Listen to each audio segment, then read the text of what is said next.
Récréa 2 était l'émission leader, continuait en face, et il fallait qu'on soit meilleur. Et ça a été formidable, parce que du jour au lendemain, Récréa 2 faisait 48%, et TF1 faisait 15%, et hop, Club Dorothée a fait 60%, et Récréa 2 a fait 5%. Donc du jour au lendemain, on a inversé, mais plus qu'inversé, les courbes, alors que normalement, les gens sont habitués à une chaîne. Là, non, ils sont habitués à Dorothée, donc ils voulaient Dorothée. Son émission a bien marché parce que c'était Dorothée.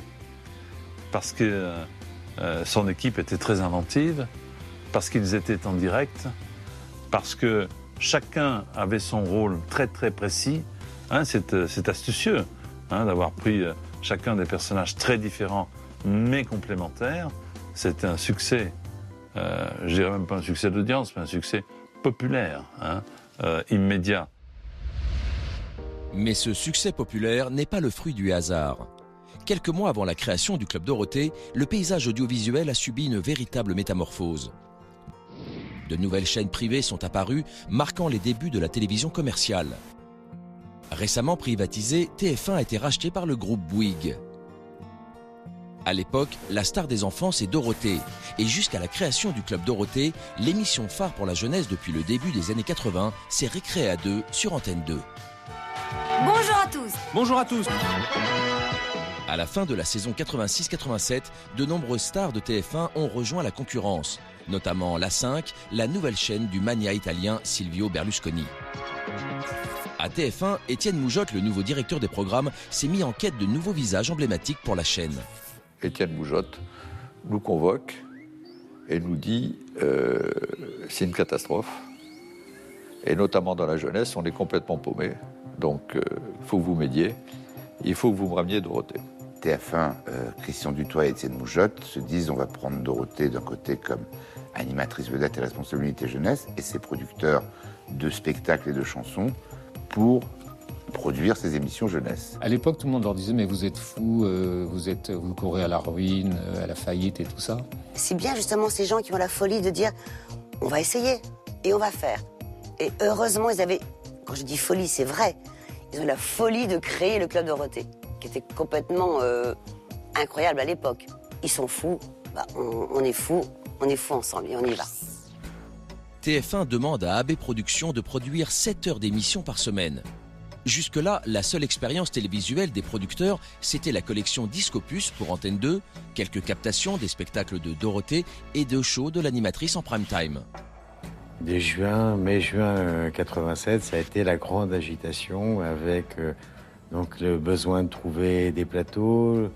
Et là, ça a été une période un peu compliquée où il a fallu beaucoup courir. On arrivait à 7h du matin et on partait à 9h du soir tous les jours, samedi inclus, pour arriver à lancer la première émission à la rentrée de septembre 87. 1, 2, 3, 4. Durant l'été 1987, l'urgence est donc de mise. Il faut d'abord créer une équipe autour de Dorothée, la star incontestée de la jeunesse depuis plusieurs années.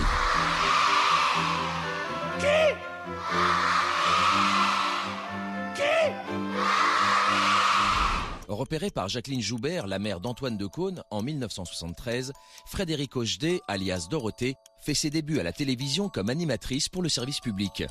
Elle devient ensuite speakerine pendant quelques années. Et dans quelques instants, la suite du programme. En 1978, elle rencontre les producteurs Jean-Luc Azoulay et Claude Berda et fait ses débuts en tant que chanteuse pour le label de disques AB Productions. Je t'aime, je t'aime, je t'aime. Récréa 2, enfin Récréa 2. Quel plaisir ça me fait de vous retrouver. C'est également en 1978 que l'on propose à Dorothée d'animer son premier grand succès à la télévision, Récréa 2. Qu'il fait bon vivre à Récréa 2. Cette même année, Dorothée fait ses premiers pas dans le monde du cinéma avec L'amour en fuite de François Truffaut. 2 ans plus tard, elle tourne Pile ou face de Robert Enrico. Truffaut, c'est une légende dans le milieu cinématographique français. Et ce type-là s'intéressait à cette petite jeune femme qui n'a pas encore le nez pointu, dessinée par Cabu, et il lui propose tout de suite L'amour en fuite, avec de gros partenaires. Le film est un succès, et Truffaut envisageait de la faire retourner en 84 avec Fanny Ardant et Bourringer, et il meurt quelques semaines avant le début du tournage. Donc c'est dire si jusqu'en 84, alors qu'elle avait déjà une montée en puissance comme animatrice, elle était importante. La génétique de Dorothée, artiste, c'est une chanteuse, comédienne, animatrice. Elle est capable de tout faire. Ouh, la menteuse, elle est amoureuse. Petit frère, vas-tu te taire? Ouh, la menteuse, ce garçon n'a rien pour plaire. Elle est amoureuse. Même s'il a de beaux cheveux blonds, même s'il a de gentilles façons. Le lendemain, j'appelais ce petit coquin. Il me dit, je suis désolée, mais mes parents sont fâchés. Je suis rentrée tard, un peu trop tard hier soir. Aujourd'hui, je suis punie, ben tant pis. Oh mon Dieu, mon Dieu, mon Dieu, qu'il est bête. Comme une gargoulette, plus bête qu'une paire de chaussettes. Qu'il est bête, qu'est-ce qu'il a dans sa petite tête pour être aussi bête, qu'il est bête, qu'il est bête. Tous ils se sont levés, ils ont accepté sans même hésiter de tout risquer. Ils ont du courage au fond du cœur, les petits Ewoks. Ça fait 1 heure que j'attends sous la pluie, et pas moyen de me mettre à l'abri. En 2 ans, Dorothée vend plus de 4 millions de disques. Mais c'est la naissance du Club Dorothée qui la propulse définitivement au sommet de la gloire et lui octroie le statut d'icône de toute une génération. Je pense que j'ai pas vu ailleurs que dans ce petit bout de bonne femme. Personnalité aussi forte et aussi magnétique. C'est une grande professionnelle. C'est une dingue de travail. Elle ne pensait qu'à ça. Dorothée, à cette époque-là, elle commençait sa journée à 7h du matin et elle la finissait à 1h du matin. Et puis la gentillesse, jamais d'esclandre sur un plateau, jamais de crise comme peuvent faire certains ou certaines. Même que je sais faire Superwoman. Autour de cette superwoman, Jean-Luc Azoulay recrute 4 animateurs qui vont constituer l'équipe du Club Dorothée. Jackie, Corbier, Patrick et Ariane. Baignée depuis toute petite dans le monde du cinéma, c'est tout naturellement qu'Ariane Carletti fait un passage au cours Florent avant de monter sur les planches pour devenir comédienne. Un métier qu'elle exerce pendant 8 ans avant de faire ses débuts à la télévision en 1980 dans Récré à 2. Ariane participe également à l'émission musicale Discopus, dans laquelle elle chante le répertoire traditionnel français avec Dorothée et les autres animateurs de Récré à 2.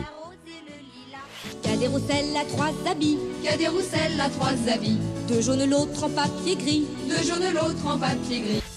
Après avoir accompagné Dorothée sur scène dans diverses comédies musicales pendant les années Récré à 2, Ariane rejoint l'équipe du Club Dorothée en 1987 et devient très vite la bonne copine, drôle, joyeuse et dynamique.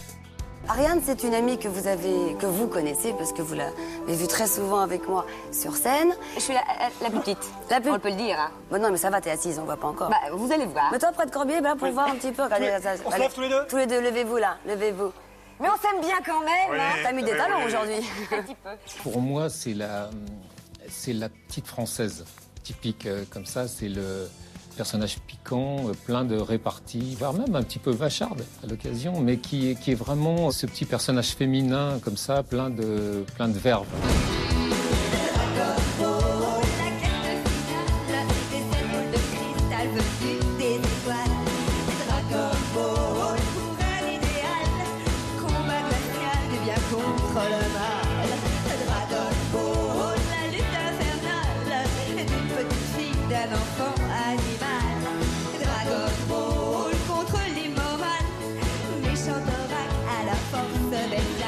Ariane, c'est mon double, une complice dingue. Et s'il y en a une de nous deux qui oubliait le texte, l'autre réenchaînait. Donc c'était vraiment un très bon duo, tout le temps. Oui. Si vous êtes en manque, les filles, hein, vous savez.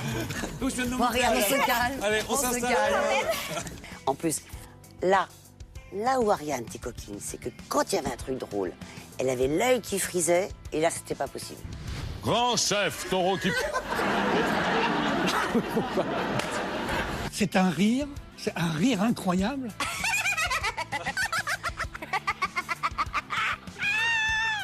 c'est une jolie présence, car elle est très très mignonne, hein, Ariane. C'est une espèce de petite sculpture, enfin moi c'est une jolie femme.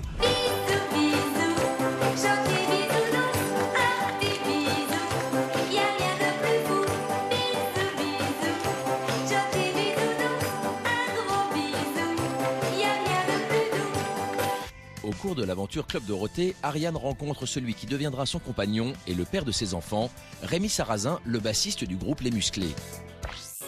Jackie. On attend là, parce qu'il y a beaucoup à dire. Donne-moi ta main et prends la mienne.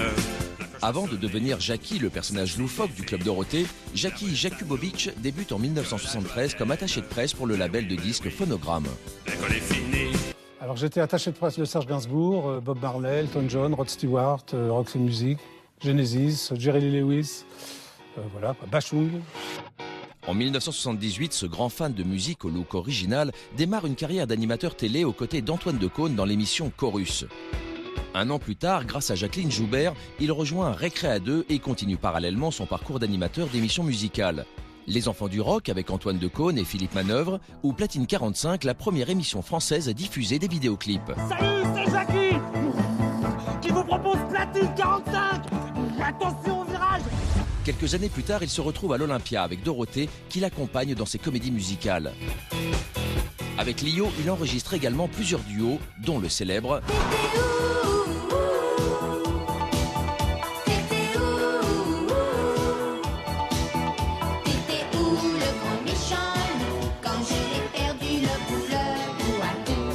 Parti chez TF1 en 1986 pour animer l'émission Vitamine, il rejoint le Club Dorothée un an plus tard et devient très vite un élément incontournable et extrêmement populaire.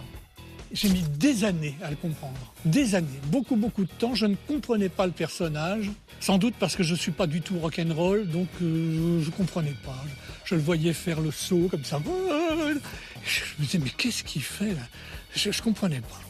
Et puis, tout doucement, j'ai découvert que c'était un homme tout à fait charmant, tout à fait gentil, qui a énormément d'humour. Dorothée? Ah oui, je connais très bien. Elle a un club, c'est ça? C'est un être extraordinaire parce que c'est quasiment un extraterrestre.